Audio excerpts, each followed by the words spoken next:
Bonjour, cassure haussière sur le Bitcoin. À quoi faut-il s'attendre pour la suite? C'est ce que nous allons voir dans l'analyse du jour. Mais avant de commencer, n'oubliez pas de vous abonner, de mettre un petit pouce bleu et de laisser un commentaire. Alors aujourd'hui, enfin du moins dans cette vidéo, on va s'intéresser uniquement au Bitcoin parce qu'il y a pas mal de petites choses à dire. J'ai des altcoins à analyser, mais du coup, je ferai sûrement une vidéo séparée que je publierai soit un peu plus tard dans la soirée, soit je la publierai demain en début d'après-midi. Voilà. Et je pense qu'à partir de maintenant, c'est un peu ce que je vais faire quand il y aura pas mal de choses à dire sur le Bitcoin. Je ferai les altcoins séparément. Voilà. Surtout qu'en ce moment, on arrive dans des périodes où on commence à être sur des niveaux intéressants pour pas mal d'altcoins. Donc je vais essayer d'en passer le maximum. Donc n'hésitez pas en commentaire à me mettre vos altcoins favoris que vous voulez que j'analyse. Donc sans plus attendre, on va passer à la cryptomap. Sans grande surprise, le Bitcoin il continue son rebond, il casse des niveaux de résistance importants. Donc l'ensemble des altcoins suivent et on a des jolis gains de 5 à grosso modo 20% avec un joli 27% pour les hauts. Le CryptoFear, toujours autour des 20, tout simplement parce que l'update a lieu dans 4 heures, donc il n'a pas tenu en compte la belle journée d'aujourd'hui. Donc du coup, demain, il sera sûrement encore une fois de retour aux alentours des 30. Le dollar est bien toujours baissier, hein, donc toujours positif pour les cryptos. Hein. Ça, on avait prévu le coup. Hein, on est arrivé pile poil sur la zone de rechargement de short, donc on s'attendait à un rejet, au moins un rejet provisoire. Hein, ça ne veut pas dire aïe, c'est gagné, on a atteint la zone de rechargement de short, on va maintenant cracher. C'est un rejet, forcément on arrive sur la zone de rechargement de short, comme à chaque fois, eh bien cette zone fait rejet. Les gens qui sont en short défendent leur position, les gens qui sont en trade haussier prennent leur profit, donc ça entraîne forcément une chute. Maintenant, voilà, on a chuté, on a recassé à la baisse le range qu'on avait réintégré. Donc maintenant, on va attendre un petit peu, voir ce qui se passe. Soit on fait un petit fake out ici, on va réintégrer le range et potentiellement au moins essayer d'aller retester le haut du range. Soit eh bien, on va tout simplement continuer à la baisse, aller retester ce gros support très important. Et là, ce sera le niveau clé. Soit il fera encore une fois rôle de support et on fera une sorte de double bottom pour repartir à la hausse. D'ailleurs, il y aura probablement un petit mouvement haussier, ne serait-ce que très court terme. Ici, il y aura un rebond, mais soit ce sera juste un petit rebond pour casser à la baisse, soit ce sera un vrai rebond pour marquer un W et reprise de la tendance haussière. Quoi qu'il en soit, nous, ce qu'on veut, bien entendu, c'est que on aille retester support et que le support ne tienne pas, qui casse à la baisse. Et là, ce sera vraiment bearish pour le dollar parce que vous voyez, c'est vraiment un support très important. Et donc, il faudra s'attendre à une continuité de la baisse si on casse le support. Et ce sera forcément bullish pour les cryptos. Si on se place un petit Fibo par rapport hop, à toute la montée, on peut voir que on a les 0,382, hein, donc le premier arrêt, qui se situe juste en dessous justement de cette zone. Hein, donc du coup, la zone, on pourrait même hop, voilà, la mettre jusque là, jusqu'au Fibo 0,382. Donc si on casse voilà, cette zone, on casse en même temps la grosse zone de support horizontal, le Fibo 38.2. Donc en général, ça annonce une continuité de la baisse et l'objectif minimum, c'est eh bien la zone de rechargement, donc du coup de longue, hein, qui se trouve ici entre le Fibo 0,618 et 0,786. Donc si on casse ce niveau, il y a forte chance qu'on aille rejoindre ce niveau-là. Donc déjà, ce serait pour à court moyen terme, ce serait très bullish pour les cryptos. Il faudrait s'attendre à une continuité du rebond. Et là, ce sera le niveau clé, hein, comme sur le Bitcoin, à l'inverse. C'est-à-dire que si on trouve du support ici, hein, on sera probablement juste dans une grande vague 1-2 pour repartir à la hausse. Si par contre on casse ce niveau, eh bien voilà, les dés sont jetés. On va aller retester ce niveau. Et je pense pas que ce coup-ci il tiendra. On cassera sûrement à la baisse. Et là, il faut s'attendre à un très très gros mouvement haussier sur tous les autres actifs, notamment les cryptos et le Bitcoin. Voilà, donc on continuera ça à surveiller attentivement, hein. Alors là, pour les plus, casse-cou, il y avait un petit coup à jouer, hein. Heu, on savait qu'on allait trouver un top ici, donc les plus aventureux, vous voyez le 28 janvier, vous pouvez vous dire: «Tiens, là, on aura un top sur le dollar, donc pourquoi pas, d'entrer sur le bitcoin, hein, le 28 janvier, vous voyez, hop, ici, sur le retest du bas. En plus, on était sur un support. Donc, pour les plus agressifs, hein, avec le dollar, il y avait une entrée à faire ici. Après, je ne conseille pas non plus de jouer comme ça parce que vous savez que le dollar et le bitcoin, ils sont très très corrélés sur le long terme, inversement corrélés. Par contre, sur le court terme, les mouvements ne sont pas forcément répercutés l'un sur l'autre. C'est-à-dire qu'on aurait pu avoir une baisse ici et également avoir une baisse sur le bitcoin. Mais bon, pour les gens les plus agressifs et qui ont confiance au dollar, il y avait un coup à jouer ici et sur le bitcoin au passage. Bref, on continuera à surveiller ça attentivement. Le bitcoin, donc, alors on est en daily, donc voilà, on va commencer en daily tranquillement. Rappelez-vous ce qu'on avait en daily. On avait notre petite trendline baissière. Alors on va essayer de la dessiner proprement quand même, on va prendre le temps. Ouais, elle est pas mal. On avait notre trendline baissière, donc on avait un premier signal ici. Seulement, c'était juste un signal, tout simplement parce que une cassure de trendline sur le RSI doit confirmer une cassure sur le graphique. Seulement, on n'avait pas encore eu de cassure sur le graphique. Donc c'était juste un signal qui nous disait que bon, bah, la tendance a l'air quand même de changer, puisque la trendline dure quand même depuis le mois d'octobre. On l'a enfin cassé. Donc c'est quand même un signal bullish, mais pas validé, puisque ça, c'est quelque chose qui doit valider justement le graphique. Mais le graphique nous valide rien. Donc ensuite, on a eu quoi? On a eu rejet par la résistance, et on a fait une rechute. Et on est venu s'appuyer parfaitement, donc un magnifique pullback sur le RSI. Ici, sur le graphique, on a fait quoi? On est venu casser le bas du triangle. Donc comme je vous avais dit hier, c'est soit une vraie cassure, soit un fake out. Et le RSI, qu'est-ce qu'il nous a dit? Bah, il nous a simplement indiqué que c'était un fake out. Pourquoi? Bah, parce qu'on n'est pas venu recasser, par contre, sur le RSI, on est venu s'appuyer. Donc ça nous disait que c'était un fake out, et du coup, on repart à la hausse. Maintenant, on va descendre dans les plus petits time frames, notamment en 1 heure, et on va voir qu'est-ce qui s'est passé dans les petits time frames. Alors, on peut voir qu'on a, hop, du coup, on est venu ici tester le support. On a vu hier qu'on l'avait cassé. Et on se demandait si ça va être un vrai breakout ou un fake out.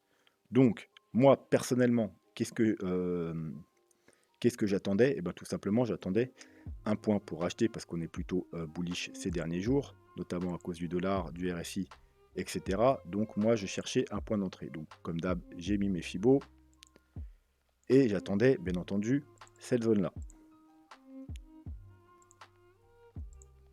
La zone de rechargement de longue.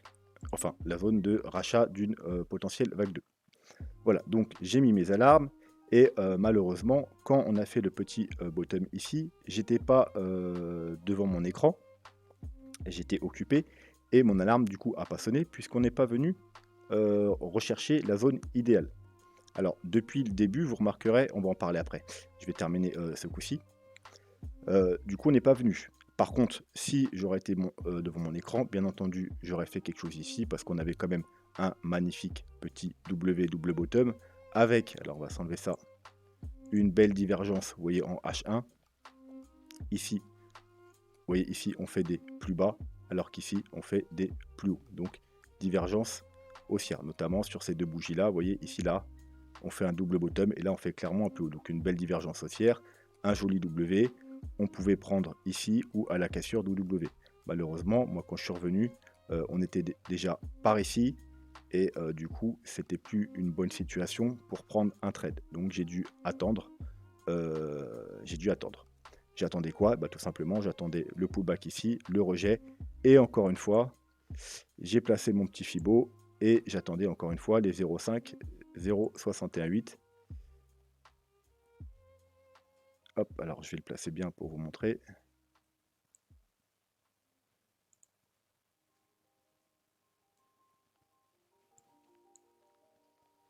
Mais encore une fois, malheureusement, vous voyez qu'on n'est pas venu toucher le Fibo 0,5. On s'est arrêté un peu avant, mon alarme n'a pas sonné, du coup, j'étais occupé, eh bien, j'ai pas pu non plus prendre mon entrée ici, malheureusement. Eh bien, tout simplement, bah, j'ai encore attendu, hein, parce que moi, je rentre pas. Si je loupe une entrée, je rentre pas comme ça, j'attends, j'attends. Donc, bah, du coup, j'ai attendu quoi? Bah, tout simplement, hein, du coup, j'ai attendu la cassure.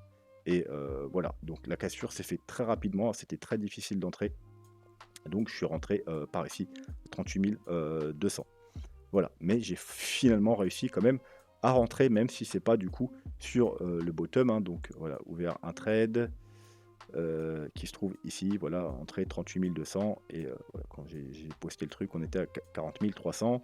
J'ai également posté sur Twitter quand on était en train de justement retester le haut, hein, pour vous dire, bah, attention, on va potentiellement casser, hein, pour ceux qui voulaient entrer à la cassure, hein, ici.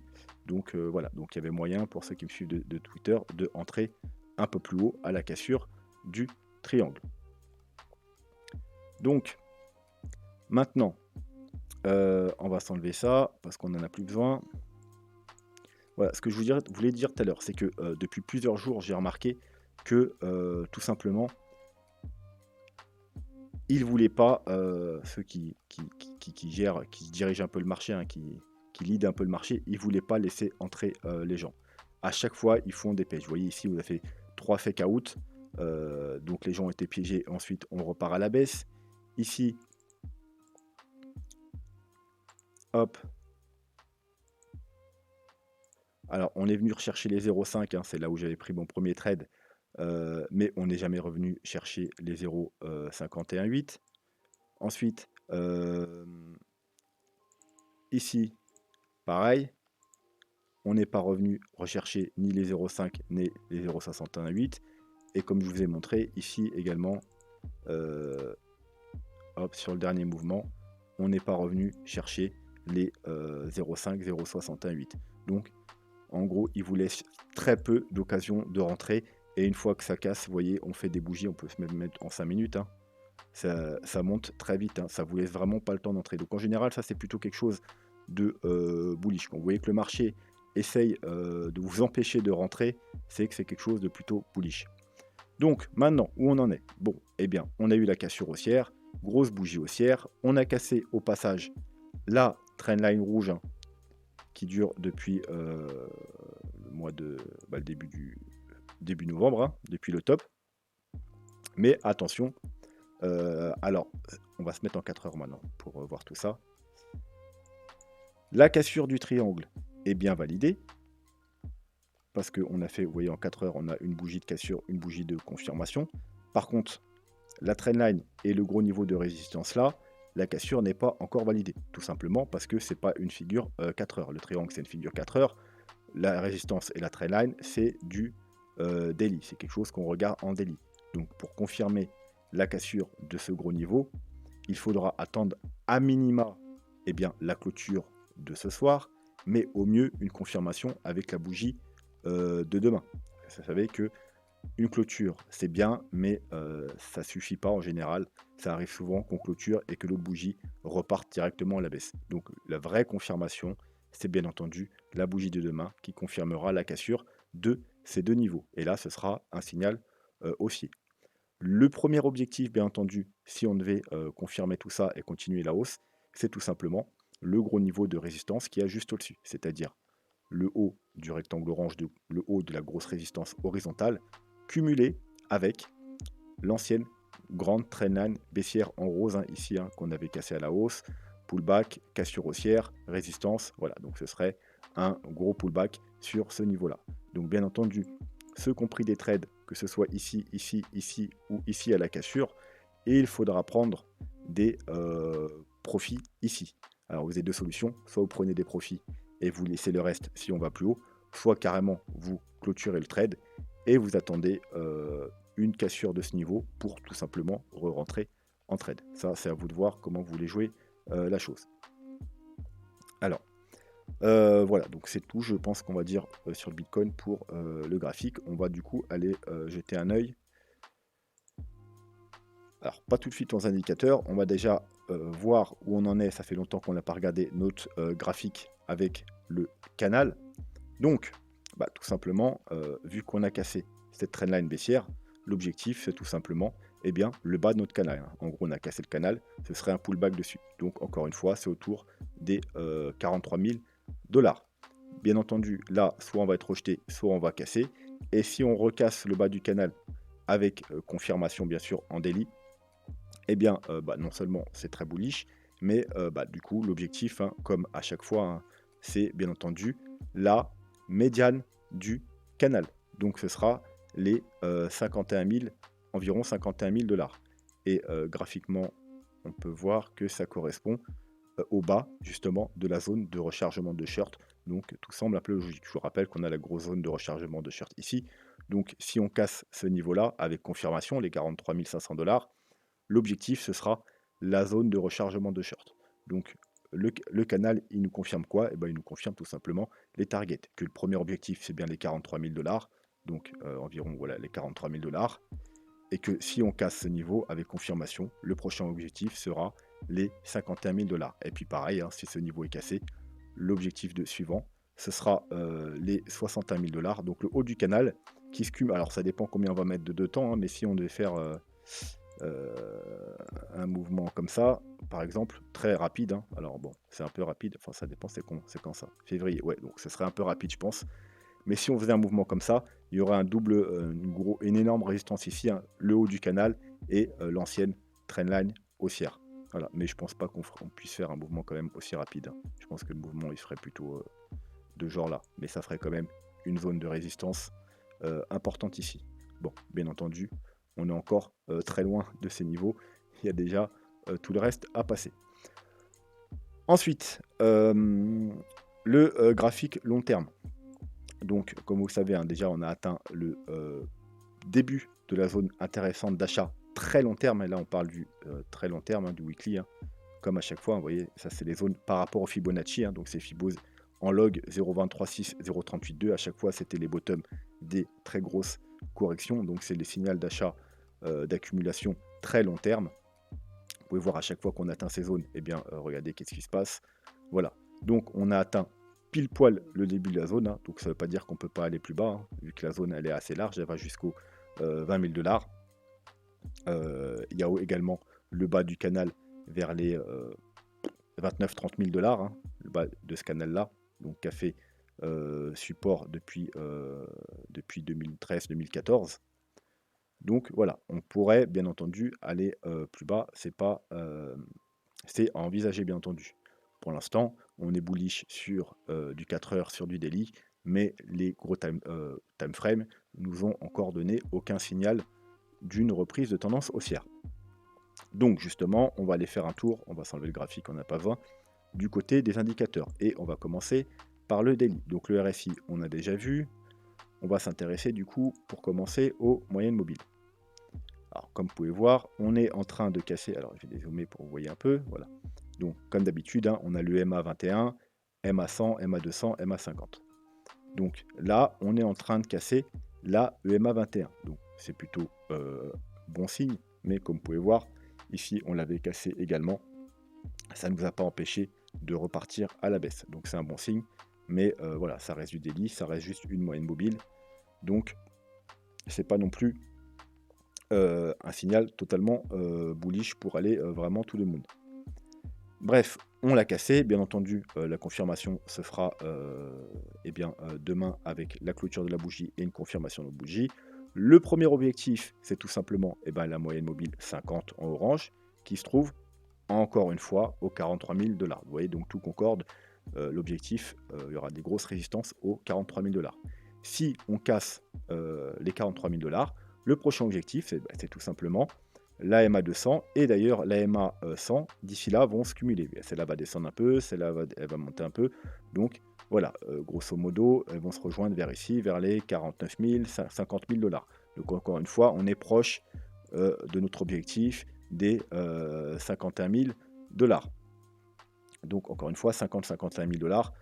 Si jamais on casse les 43 000, ce sera vraiment la très grosse résistance à passer. Et du coup, la prochaine target. Voilà, c'est tout ce qu'on peut voir sur les moyennes mobiles pour l'instant. MACD en daily, on a vu qu'on était bullish depuis ici, voilà, depuis cette bougie-là, hein, parce qu'on a confirmation sur le stock RSI, plus ici, dernière confirmation sur le MACD exactement sur cette bougie, le 29 janvier. Après, comme vous le savez, le daily, il donne beaucoup de faux signaux, hein. On était bullish ici, hein, donc bon, on a eu un petit rebond, mais ça ne nous a pas empêché de repartir à la baisse. On était bullish ici, on a eu un petit rebond, ça ne nous a pas empêché de repartir à la baisse. Donc vous savez que nous, ici, ce qui nous intéresse, alors le signe, on tient compte des signaux daily, hein, bien entendu, mais ce qui nous intéresse, nous, pour du au moins moyen terme, c'est le 3 jours. Et le 3 jours, eh bien, pour l'instant, il ne nous a pas donné de signaux. Et il ne nous a jamais donné d'ailleurs de signaux depuis le début de la baisse. Parce que, contrairement au daily, il est très rare d'avoir des faux signaux sur le 3 jours. Donc, bien entendu, comme je vous dis depuis plusieurs jours, ça a l'air bullish parce qu'on est en train de faire des W sur le stock RSI. Là, on est en train de passer au-dessus de la zone de survente. Donc, demain, si on ne rebaisse pas, on aura également la ligne rose qui confirmera. Donc, on aura confirmation sur le stock RSI. Mais vous le savez, ce qu'il nous faut, c'est une double confirmation sur stock RSI, sur le MACD. Et comme vous pouvez voir, le MACD, comme je vous dis depuis plusieurs jours, il a l'air de s'arrondir et de nous donner des signaux positifs. Mais tant qu'on n'a pas eu la confirmation, eh bien, rien n'est fait. Donc, pour l'instant, on est de plus en plus bullish, mais il n'y a pas encore de confirmation. Alors, ce que vous pouvez faire aussi de temps en temps, ce qu'on ne regarde pas souvent, c'est d'aller regarder le 2 jours. Pourquoi? Parce que il est bien entendu moins bon que le 3 jours, mais il y aura quand même moins de faux signaux que sur le 1 jour. Donc, comme vous pouvez voir, sur le 2 jours, on a eu des faux signaux sur le stock RSI, hein, ici, ici, mais par contre, on n'a pas eu de faux signaux. Si je ne me trompe pas, je vais zoomer. Voilà, on a depuis le début de la chute, hein, donc vous voyez ici, hein, il nous a prévenu ici le 2 jours, comme quoi qu'on passait bearish. Donc vous voyez, on a assez tôt, hein, aux 64 000 $. Et depuis, on n'a eu aucun faux signal sur le MACD. Voilà, on a eu des faux signaux sur le stock RSI, mais comme je vous dis, il faut attendre les doubles confirmations. Donc on n'a eu aucun faux signal. On n'a jamais eu un croisement, jamais eu de bougie verte. Aujourd'hui, on a le premier signal en 2 jours. Voilà, hop. Alors attention, c'est pas encore confirmé parce que la journée n'est pas finie. Donc la bougie verte restera verte si on clôture à peu près à ces niveaux ou un peu plus haut. Si on rechute d'ici là, elle repassera rouge et il n'y aura pas de confirmation. Mais si on clôture aux alentours de ces niveaux ou un peu plus haut, on aura la confirmation de jour. Voilà, donc c'est déjà un signal très positif. Mais encore une fois, le plus prudent, c'est d'attendre vraiment la confirmation 3 jours. Ensuite, alors on va passer en daily. Ichimoku. Ichimoku. Alors, on va d'abord aller voir le ruban. Donc, comme vous savez, le ruban, hein, quand on est bullish, on est au-dessus. Quand on est bearish, on est en dessous, etc., etc. Donc, là, on vient de passer déjà le bas du ruban. C'est un premier signal positif, hein, mais pas tant qu'on n'est pas repassé au-dessus, malheureusement, eh bien, il n'y a pas de confirmation. Et encore une fois, le haut du ruban, il se trouve vers les 43 000 $. Donc, on pénètre dans le ruban. La target, c'est le haut du ruban, les 43 000 $. Comme les autres graphiques, c'est la même target. Et si on casse le haut du ruban, en daily, ce sera très positif, hein. Et théoriquement, il faut s'attendre à une continuité de la hausse. Ichimoku. Hop. Alors, comme vous pouvez voir, il y a 2 jours, on avait été rejeté, hein, c'est pas pour rien. Je ne sais plus si je vous l'avais montré ou pas. On avait été rejeté par la Kijun, vous voyez, hop, Kijun, une petite mèche, rejet, on rechute. On vient grosso modo s'appuyer sur la Tenkan et on repart. Donc là, on a cassé la Kijun. Si on clôture comme ça, eh bien, c'est validation. Donc, premier signal haussier sur Ichimoku, mais pas encore de confirmation. La confirmation, je vous rappelle, c'est fait quand la lagging span, hein, donc c'est la ligne blanche, qui a, c'est une sorte de moyenne mobile avec 26 périodes de retard par rapport au cours, elle casse le prix à la hausse. C'est seulement là qu'on a les vraies confirmations, comme par exemple ici. Voilà, ici, on casse, la Kijun et on a confirmation seulement ici, quand la lagging span repasse au-dessus du cours du prix et là, OK, on est bullish. Bien entendu, on sera toujours en dessous du nuage, mais c'est déjà un bon signal d'achat, quand on a ces conditions de réunies. Après, il faudra juste faire attention quand on arrivera sur le nuage. Encore une fois, il se situe aux environs des 43 000, 44 000 $ et après si on passe au-dessus du nuage, eh bien, on sera retourné haussier sur Ichimoku en daily. Voilà. Ce sera tout pour Ichimoku. Alors, on va pas voir le weekly aujourd'hui. On le verra, du coup, eh bien, soit dimanche, soit lundi. Voilà, en fin de semaine ou en début de semaine, hein. Donc on va juste voir le daily aujourd'hui et on verra s'il y a des changements sur le weekly, bien entendu, comme je vous ai dit, dimanche soir ou lundi. Dernier indicateur, hop, le super trend. Donc le super trend, hein, voilà pour ceux qui ne connaissent pas, ça nous indique en général des belles tendances, hein. Alors nous, on regarde plutôt en weekly, mais des fois on regarde aussi en daily parce que ça peut être intéressant. Vous voyez quand même, ça nous annonce, en général, quand ça passe en vert, ça nous annonce de belles tendances haussières. Donc le super trend, il se situe au 42 500 $. Vous voyez, encore une fois, proche des 43 000 $. Donc c'est encore une fois, ça nous dit que si, donc déjà qu'il y aura de la résistance aux 43 000 $ et que si on arrive à clôturer au-dessus des 43 000 $, il faut s'attendre à continuer la hausse. Et comme on l'a dit, dans un premier temps, aller rechercher les 51 000 $. Voilà, donc on va s'arrêter là pour les indicateurs. Pour finir, on va faire un rappel du plan Elliott Wave. Donc, hop, on va dézoomer. Donc ça, c'est le plan principal, c'est-à-dire vague 1, vague 2, vague 3. Et là, depuis le mois d'avril, on est dans une correction de vague 4 en flat. Flat, pourquoi? Parce qu'on est allé chercher plus haut. Donc la flat, c'est une correction ABC, mais avec très bullish. Ça veut dire que la vague B, au lieu de faire une vague B comme ça, hein, A, B, C, donc zigzag, elle va chercher beaucoup plus haut, soit à 0,90 de Fibo, soit en double top, soit un peu plus haut. Et là, on a été chercher les 1,13, donc c'est une target parfaite pour une flat. Les targets de notre flat. Alors, on avait une target par ici, je me souviens bien. La toute première target, les 0,618, donc on les a cassés. Donc ensuite, on a nos autres targets ici et ici. On a atteint parfaitement le haut d'une target, donc potentiellement la flat pourrait être finie. Après, comme moi je vous l'ai répété, j'aurais préféré, pour terminer une flat proprement, avoir une divergence en daily sur le RSI. Parce qu'une flat, c'est composé de 3 mouvements baissiers, 1, 2, 3, 3 mouvements haussiers, 1, 2, 3, et ensuite 5 mouvements baissiers. Et quand on a une vague en 5, vous savez que le plus bas sur le RSI, c'est la vague 3 en général, et la vague 5 en général, il y a une divergence. Donc moi, j'aurais bien aimé voir, vous voyez, le sommet, c'est ici. Donc une vague 1, 2, attendez, hop, je décale un peu. Donc une vague 1, 2, 3, 4 et 5 avec une divergence. J'aurais bien aimé voir ça pour vraiment être sûr d'avoir le bas de la flat. Donc pour l'instant, j'ai pas ça. Est-ce que ça veut dire que on ne peut pas avoir terminé la flat? Non, parce que comme vous le savez, les règles avec le RSI ne sont pas éliminatoires. C'est un plus sur l'Elliott Wave. C'est que ce n'était pas au départ à la création des vagues d'Elliott. Le RSI ça a été rajouté après, c'est une aide.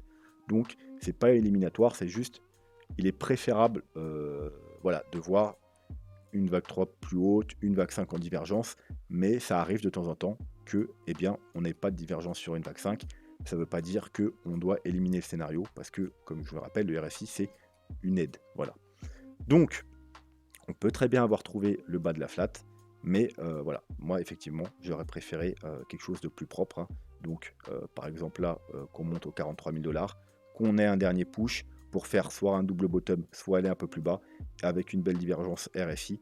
Et là, j'aurais beaucoup plus de confiance pour dire que ma flat est terminée. Voilà, donc je vous rappelle, ça c'est le scénario principal de la flat, mais il y a un scénario beaucoup plus bearish, et tant que les indicateurs dans les gros time frames ne nous diront pas qu'on a une reprise de la tendance haussière, il faudra quand même le garder en tête. Le scénario plus bearish, c'est tout simplement, alors je ne sais pas si je l'ai sous la main, voilà, c'est tout simplement celui-là. C'est que on a terminé une vague haussière ici, 1, 2, 3, 4, 5, ou alors peu importe ici, 1, 2, 3, 4, 5. Vous pouvez voir ça comme vous voulez. Bref, on a terminé une grande vague 1. Ce mouvement-là est terminé et on est tout simplement en train de faire une vague 2.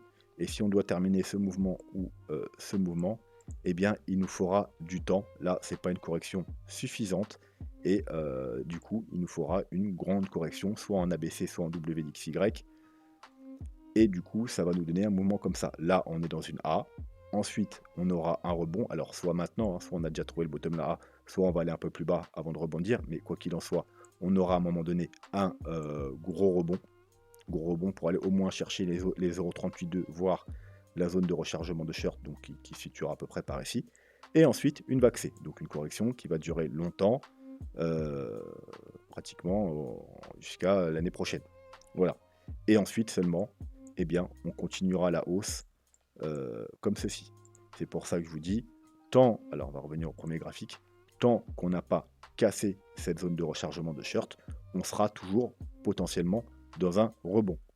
Voilà, parce que on pourrait très bien aller à la zone de rechargement de short et voilà, et que ce soit seulement, eh bien, notre vague B et ensuite aller plus bas. Voilà. Par contre, si on casse ce niveau-là, eh bien, les probabilités qu'on soit de rebond diminuent fortement et on ira potentiellement faire des nouveaux plus hauts et enfin atteindre les 100 000 $, voire plus.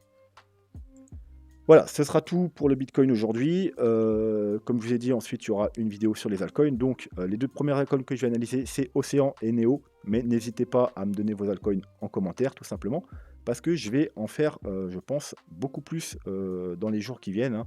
Des fois, il y aura peut-être même 2 vidéos par jour, 3 vidéos par jour, et je vais essayer de faire un maximum d'altcoins. Sur ce, je vous souhaite une bonne soirée et je vous dis soit à tout à l'heure, soit à demain. Tchuss!